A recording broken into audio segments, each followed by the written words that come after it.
Good news sa Los Angeles Lakers, maaari na sila dito maging pangalawa sa Western Conference under sa Oklahoma City Thunder. Matapos naman matalo dito ang Denver Nuggets sa Boston Celtics at Golden State Warriors na sulot ng Philadelphia 76ers. Pero bago natin pag-usapan ay pasubscribe naman ang aking YouTube channel bilang nga ditong suporta. Abay tinalo ang Golden State Warriors ng 76ers nang walang Joel Embiid sa final score ng 126-119. Pero pagdating sa social media ay hindi gaano naging usapan ang pagkatalo ng Warriors, kundi yung ginawang dunk dito ni Stephen Curry dahil matagal-tagal na nga rin niya itong hindi nagawa. Dahil ang uling dunk niya pa ay 6 years ago na nagmula naman sa assist ni Kevin Durant.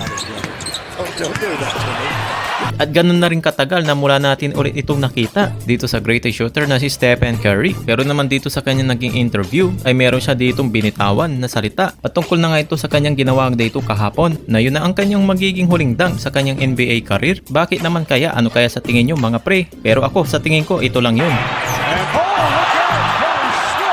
Samantalang matutuwa naman dito ang mga Lakers fans na maaari pa nila dito magawa na umangat pa sa Western Conference kung magagawa nila dito magpanalo sa Los Angeles Clippers at pati na rin dito sa mga susunod pa nilang mga game matapos matalo ng Denver Nuggets sa Boston Celtics.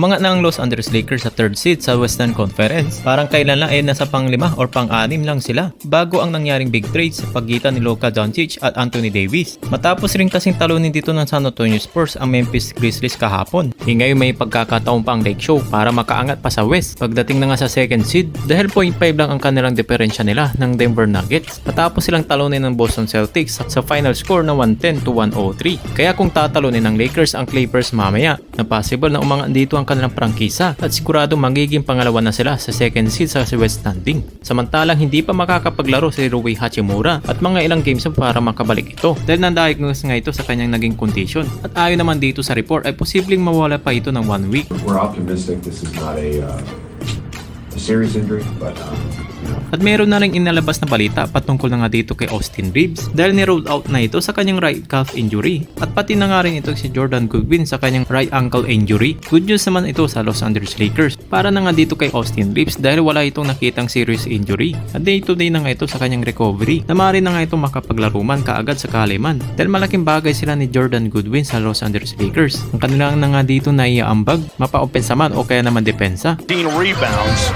6 dimes in 37 minutes. Team put back off the heel. Collins to it right. Kailangan ulit mag-step up ng mga role player ng Lakers para ma-secure na nila ang pag-angat sa 2nd seed. Kung hindi naman ay maaari silang bumaba sa 3rd seed ng Western Conference na lalo pang umiinit ang labanan dahil unti-unti nang nalalapit ang playoffs.